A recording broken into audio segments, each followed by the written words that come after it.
Shalom anak-anak yang dikasihi Tuhan, selamat pagi. Perkenalkan, nama Ibu adalah Happy Octaviani Waruwo.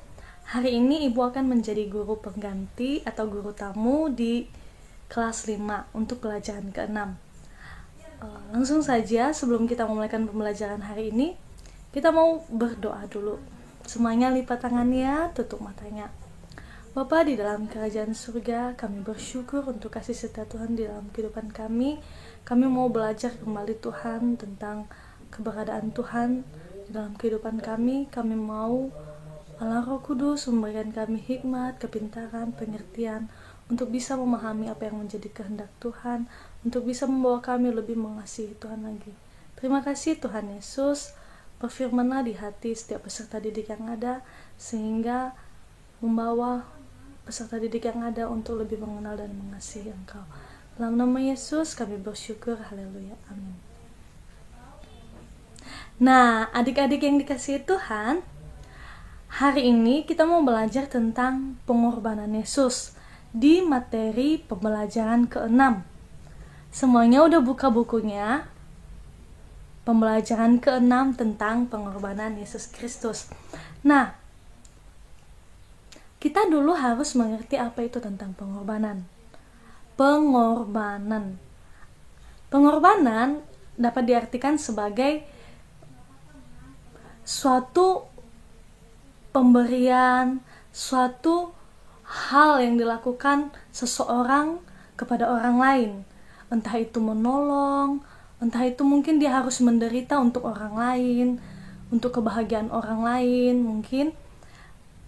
Dan pemberian itu dan penderitaan itu dilakukan kepada orang lain tanpa meminta sesuatu, tanpa ada imbalan, tanpa harus memiliki keuntungan, tetapi pemberian itu dilakukan dengan kerelaan, dengan hati yang tulus.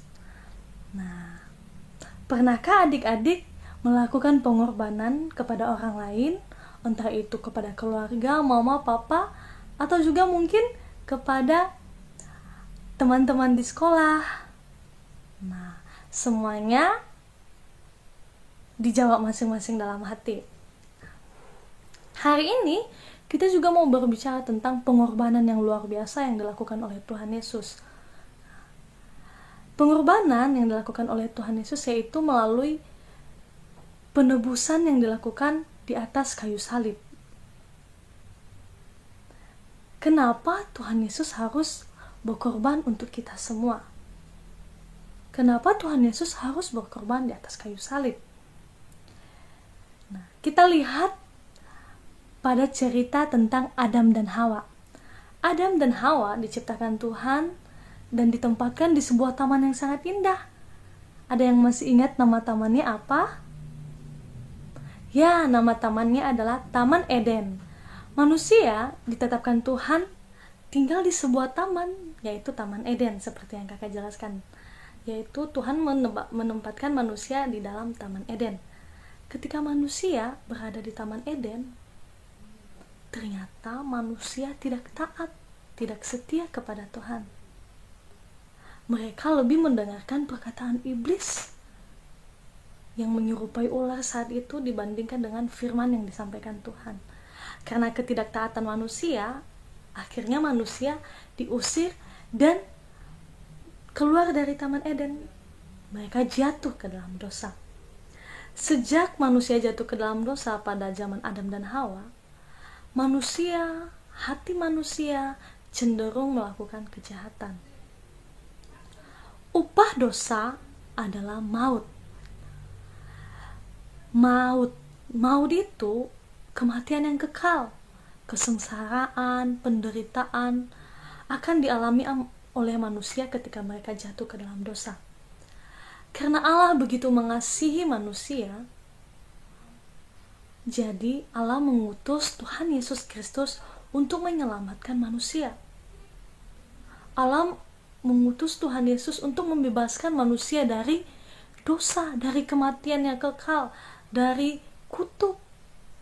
Nah, adik-adik, tetapi untuk menyelamatkan manusia, Tuhan Yesus harus berkorban, harus berkorban untuk menyelamatkan manusia, mengorbankan dirinya sendiri untuk menyelamatkan seisi dunia ini. Kejatuhan manusia dalam dosa adalah hal yang tidak diinginkan oleh Allah. Maka Allah mengutus Tuhan Yesus untuk menyelamatkan manusia. Pengorbanan yang dilakukan oleh Tuhan Yesus adalah melalui karya salib. Nah, pasti ada yang memiliki kalung salib. Nah, tapi salib pada masa itu bukanlah suatu hal yang indah. Tetapi pada zaman Romawi, ketika Yesus disalibkan, salib adalah sesuatu hal yang sangat menakutkan. Orang yang disalib adalah orang yang melakukan kejahatan yang begitu sangat besar. Mereka yang melakukan pembunuhan, pemberontakan, dosa-dosa dan pelanggaran-pelanggaran yang besar akan disalibkan. Tetapi Tuhan Yesus tidak melakukan kesalahan ketika ia menjadi manusia. Ia adalah manusia yang sempurna pada saat itu. Tuhan Yesus tidak pernah melakukan dosa. Bahkan Tuhan Yesus selalu melakukan kebaikan. Tetapi karena Tuhan Yesus ingin menyelamatkan manusia, Tuhan Yesus harus merelakan kehidupannya, merelakan nyawanya untuk menebus dosa-dosa manusia. Hukuman mati yang diberlakukan oleh pemerintahan Roma adalah dengan cara diikat dan dipaku di atas kayu salib. Adik-adik bisa bayangkan bagaimana penderitaan yang dialami oleh Tuhan Yesus ketika ia berada di atas kayu salib. Ada angin yang mungkin menerpa salibnya,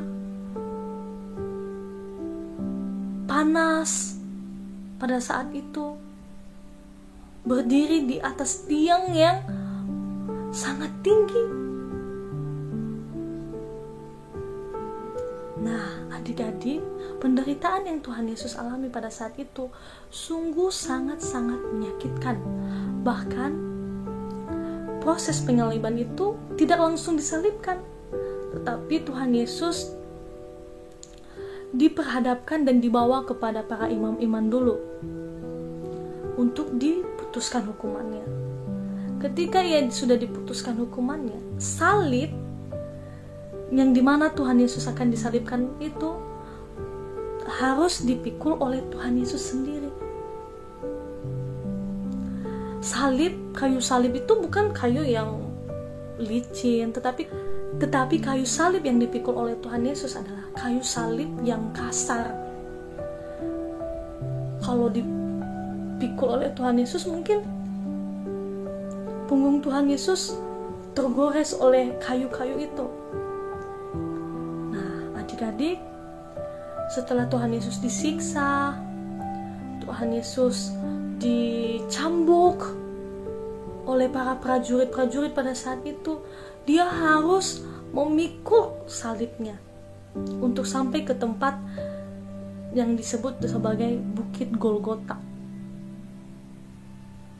tempat Tuhan Yesus akan disalibkan.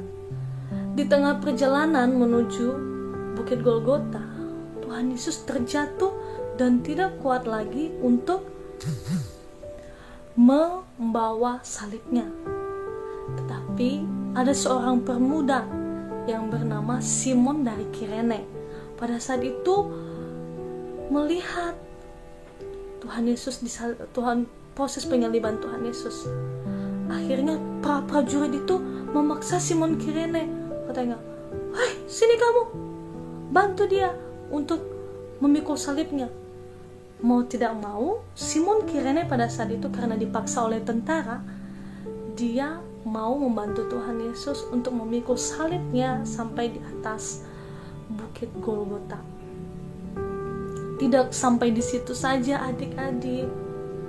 Ketika Yesus sudah sampai di Bukit Golgota, adik-adik tahu nggak apa yang terjadi? Di sana Tuhan Yesus diletakkan di atas salib. Diletakkan di atas salib dengan tangan direntangkan, paku ditusuk di kedua tangan Tuhan Yesus, di kaki, Mahkota duri ditaruh di atas kepala Tuhan Yesus, dan lambung Tuhan Yesus ditusuk. Adik-adik bisa nggak membayangkan bagaimana penderitaan yang dialami oleh Tuhan Yesus pada saat itu?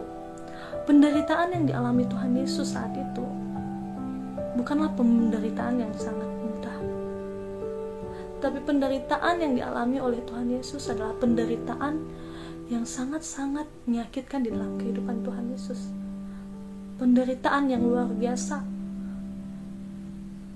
Nah, tetapi Tuhan Yesus mau menanggung itu semua karena Ia mengasihi kita. Sesampainya Tuhan Yesus sudah disalibkan, adik-adik tahu nggak yang terjadi? Yang terjadi adalah ketika Tuhan Yesus disalibkan, sudah di atas kayu salib, adik-adik tahu nggak apa yang dilakukan oleh Tuhan Yesus? Tuhan Yesus tidak marah. Tuhan Yesus tidak membenci para prajurit-prajurit pada saat itu. Meskipun para prajurit mengolok-olok Tuhan Yesus, mereka berkata seperti ini, "Hei, kalau kamu anak Allah, turunlah dari atas sana." Mereka mengolok-olok Tuhan Yesus. Tetapi Tuhan Yesus melakukan hal yang luar biasa, yaitu Tuhan Yesus berdoa kepada Bapa di surga. Tuhan Yesus berdoa di atas kayu salib. Dia berdoa, "Bapa, ampunilah dosa mereka, karena mereka tidak tahu apa yang mereka perbuat." Mereka tidak tahu apa yang mereka lakukan.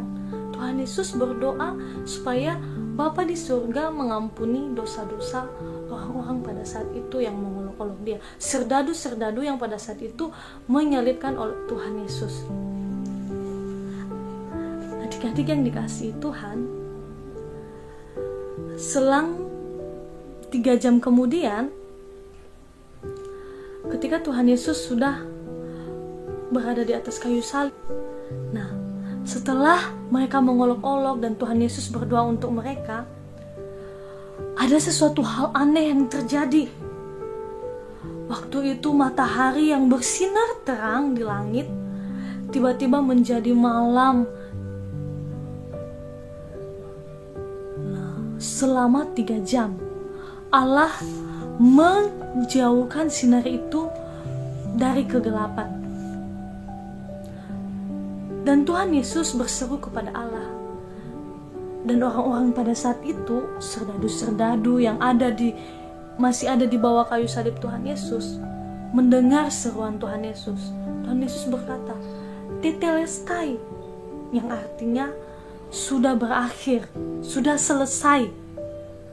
Lalu Tuhan Yesus wafat di atas kayu salib dan menyerahkan nyawanya kepada Allah. Pada waktu Yesus wafat, Allah mengguncangkan kota Yerusalem. Terjadi gempa bumi yang sangat dahsyat pada saat itu, sehingga tirai bait Allah pun terbelah. Dan orang-orang yang ada pada saat itu mereka ketakutan, dan mereka baru menyadari bahwa Tuhan Yesus adalah anak Allah. Nah, adik-adik, pengorbanan Tuhan Yesus di atas kayu salib telah selesai, dan Ia telah menebus dosa-dosa kita. Mengapa Tuhan Yesus mengorbankan dirinya di atas kayu salib? Karena satu-satunya cara agar dosa manusia dapat ditebus adalah dengan mengorbankan dirinya di atas kayu salib. Satu-satunya cara harus dengan mengorbankan dirinya di atas kayu salib untuk menebus dosa manusia. Yang harus kita lakukan saat ini sebagai anak-anak Tuhan Yesus yang percaya bahwa Tuhan Yesus sudah menyelamatkan kita adalah, yang pertama, kita harus menyatakan terima kasih kita kepada Tuhan Yesus. Bagaimana cara kita menyatakan terima kasih kepada Tuhan Yesus? Kita harus hidup dan setia dan taat melakukan firman Tuhan, dan jangan melakukan dosa lagi. Kalaupun adik-adik sudah terlanjur melakukan dosa, minta ampun kepada Tuhan Yesus. Jangan melakukan dosa lagi. Yang kedua adalah Tuhan Yesus sudah berkorban bagi kita. Sebagai anak-anak Tuhan Yesus, kita juga harus berkorban untuk orang-orang di sekeliling kita. Contohnya, yang pertama, membantu mama papa di rumah tanpa meminta imbalan. Yang kedua, mungkin kita harus membantu teman-teman yang mungkin teman kita kesulitan dalam belajar. Kita harus membantu dia dengan tulus tanpa meminta sesuatu kepada teman. Membantu orang yang berkesusahan, orang yang mengalami bencana, membantu orang-orang yang tidak memiliki makanan dan membagikan makanan yang kita miliki untuk mereka yang tidak memiliki makanan. Dengan cara itu, kita juga bisa berkorban sama seperti Tuhan Yesus. Hal-hal seperti itu harus kita lakukan sebagai anak-anak yang telah ditebus oleh Tuhan Yesus. Nah, adik-adik, firman Tuhan hari ini mengingatkan kita kembali bagaimana Tuhan Yesus sudah berkorban untuk kita. Dan kita juga harus mau berkorban sama seperti Tuhan Yesus. Nah, adik-adik, hari ini kita sudah belajar tentang pengorbanan Tuhan Yesus di atas kayu salib. Pengorbanan yang Tuhan Yesus lakukan di atas kayu salib dilakukan untuk menyelamatkan kita. Jadi Tuhan Yesus itu adalah juru selamat kita, pahlawan kita. Bukan cuma sekedar pahlawan-pahlawan yang biasa-biasa saja, seperti Spider-Man mungkin, Ultraman Leo, Iron Man, Batman, Superman. Tetapi Tuhan Yesus melebihi mereka semua. Tuhan Yesus tidak hanya menyelamatkan satu orang saja, tetapi Tuhan Yesus menyelamatkan seluruh isi dunia, seluruh manusia. Jadi Tuhan Yesus adalah juru selamat adik-adik, papa mama di rumah, semua orang, bahkan kakak juga. Tuhan Yesus adalah juru selamat kita semua. Nah, Tuhan Yesus sangat penting bagi kehidupan kita. Jadi kita harus tetap percaya bahwa Tuhan Yesus ada di segala kehidupan kita. Yang menjadi tugasnya adalah dicatat ya. Ayo siapkan catatannya. Nanti dinilai oleh Bapak Sam. Udah siapkan catatan dan pulpennya?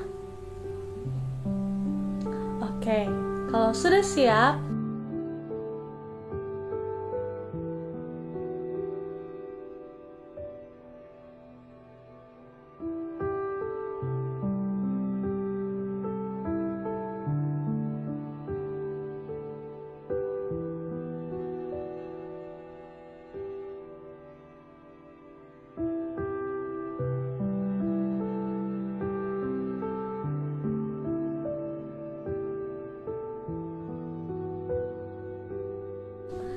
tugas yang pertama yaitu dari pelajaran yang sudah disampaikan, menurutmu siapa Tuhan Yesus itu? Sekali lagi kakak ulangi ya.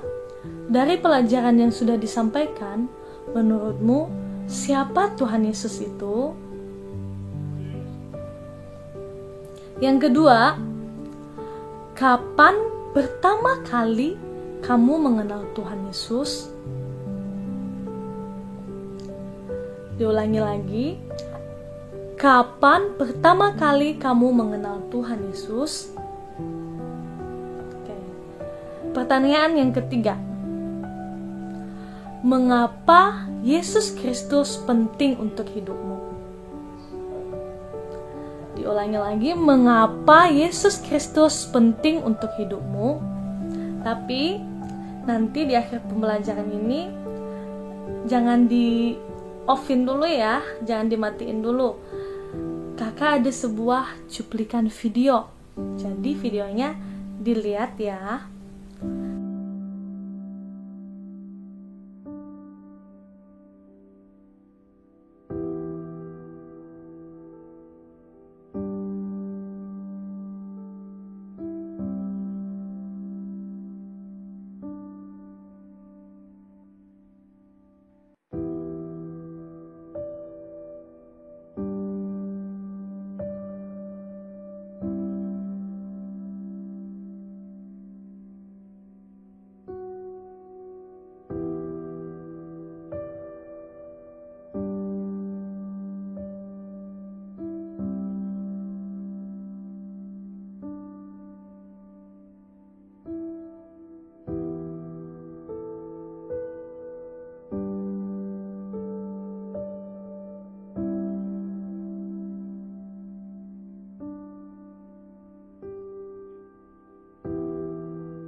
Jadi pelajaran hari ini sudah selesai. Kita mau lipat tangannya, tutup matanya. Kakak mau berdoa untuk adik-adik semua. Tuhan Yesus yang baik, Engkau adalah Tuhan kami, Juru Selamat kami, yang telah menyelamatkan kami dari dosa, yang telah menyelamatkan kami dari maut, dari kematian yang kekal. Terima kasih Tuhan, Engkau mau berkorban untuk kehidupan kami. Ajar kami juga untuk menjadi anak-anak yang selalu bersyukur, yang selalu berterima kasih, dan melakukan apa yang Tuhan kehendaki dengan taat dan setia, dan melakukan seperti apa yang Tuhan Yesus lakukan, dan melakukan apa yang Tuhan Yesus sudah kerjakan bagi kehidupan kami. Kalau Tuhan Yesus sudah berkorban, dan ajarlah kami juga Tuhan untuk tetap mau berkorban bagi sesama kami yang membutuhkan kehidupan kami, yang membutuhkan pertolongan kami. Terima kasih Tuhan, tetaplah jadi juru selamat kami, dan terimalah kami dan ampunilah setiap kesalahan kami. Kami bersyukur untuk pelajaran hari ini, kiranya dapat bertumbuh dan membawa kami untuk lebih mengenal Tuhan Yesus sebagai juru selamat kami. Dalam nama Yesus kami bersyukur.